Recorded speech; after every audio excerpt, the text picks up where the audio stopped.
Alors, je voulais répondre à Nicolas de la sanction, non pas pour la vidéo réaction qu'il a faite à propos de la vidéo que j'avais faite en utilisant donc l'audio de sa vidéo,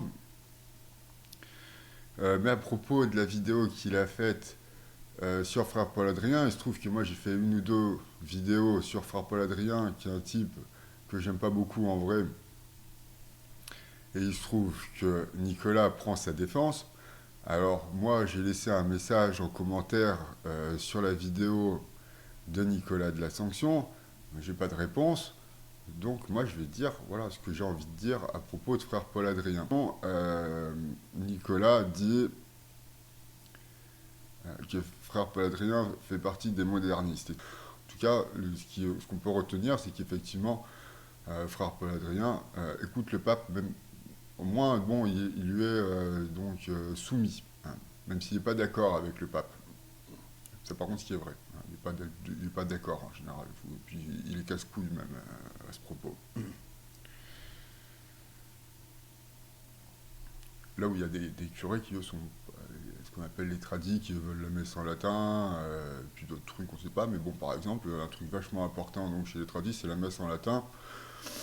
Bon vraiment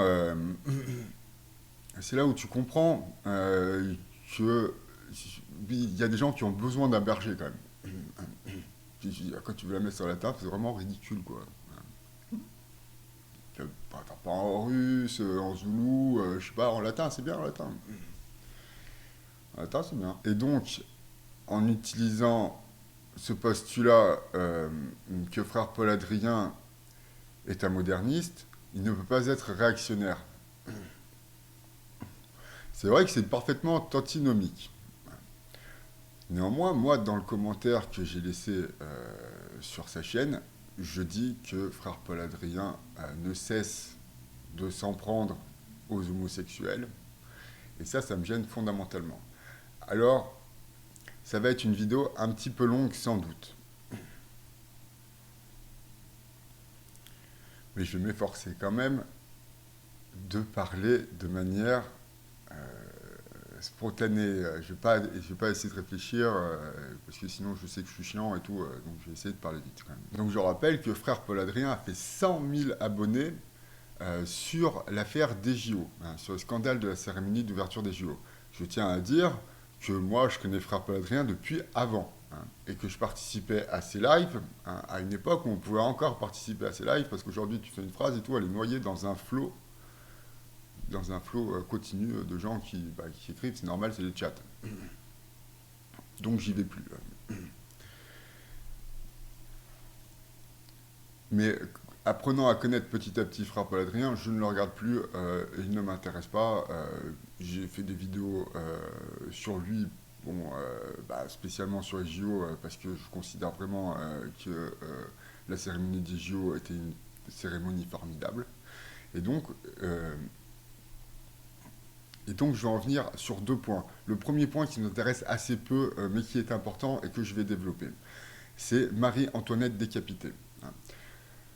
C'est très important. Les gens qui diront c'est un scandale de voir ça se trompent fondamentalement. C'est un morceau de l'histoire de la France.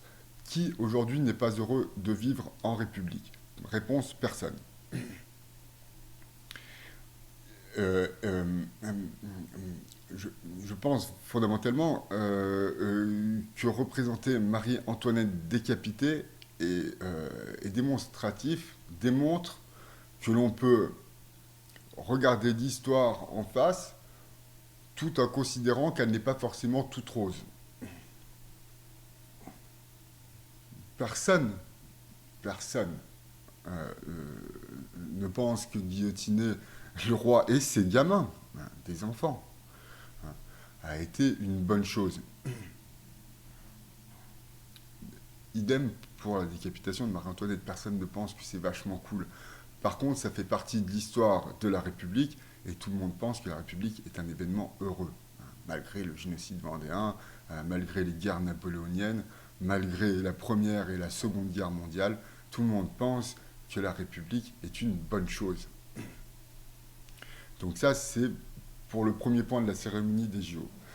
Deuxième point qui m'embête beaucoup, hein, quand on s'attaque à la cérémonie des JO, et sur lequel, donc, frère Paul Adrien insiste en disant que la parodie de la scène lors de la cérémonie des JO est une attaque frontale, une insulte faite aux chrétiens, je tombe sur mes fesses, je ne comprends vraiment pas qu'est-ce que c'est que cette histoire. Mais qu'est-ce que ça veut dire? Mais où est le bon sens là-dedans?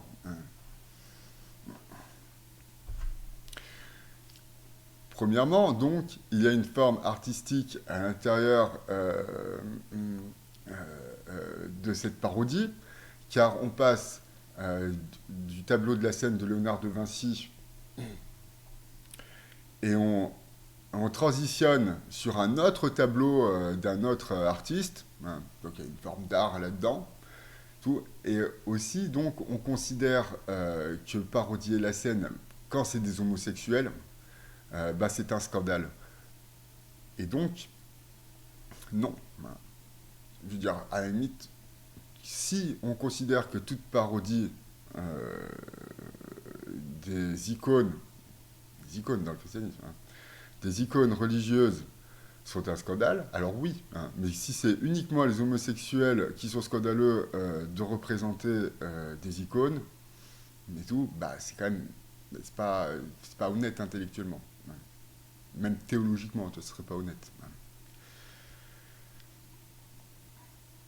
Donc j'ai reçu aussi des commentaires sur le commentaire que j'ai laissé à Nicolas, qu'on me dit les homosexuels, si tu les aimes bien, t'es pas un vrai chrétien et tout, je t'emmerde déjà, sale fils de pute. C'est pas pour Nicolas, hein, c'est pour le mec qui m'a laissé le commentaire comme ça. Le christianisme est exactement une religion d'amour. Et contrairement à ce que dit frère Paul Adrien,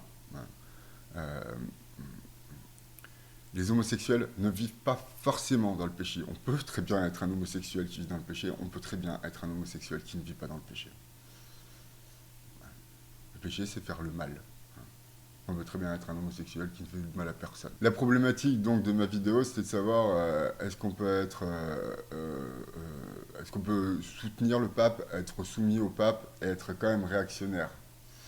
Ça dépend comment on voit les choses. Si on dit catho-réac, alors oui, catho-réac, ça pourrait éventuellement n'être que les cathos tradiques. Mais si on considère réac juste dans le sens politique actuel, eh bien oui, frère Paul Adrien est un réac, car il est contre les homosexuels. Voilà ce que je voulais dire. Merci de m'avoir écouté, abonnez-vous et surtout ne ratez pas mes prochaines vidéos politiques. Qui ne savent pas lire oui, et pas mais... écrire. Mais ta gueule! On jouera tous les deux comme des amoureux. On s'embrassera comme deux amoureux. On se promènera dans les bois pour voir la rivière où coulent nos rivières. Ferme ta gueule, Thomas, déjà c'est très bien et tout quoi. Franchement, ferme ta gueule. Ma manette de Xbox, c'est le monde sensible. Ce qui m'est immédiatement est accessible. Mon message est d'utilité publique. Point. Ce sont pas des gentils, les mecs. Dire, pour moi, c'est un méchant. Point. Dire que ce soit de gauche, de droite, du centre, tout ça, je m'en fous complètement. C'est un méchant. Pour l'instant, c'est un sans faute en prédiction politique. C'est vraiment très très malhonnête de dire que c'est pas la même chose.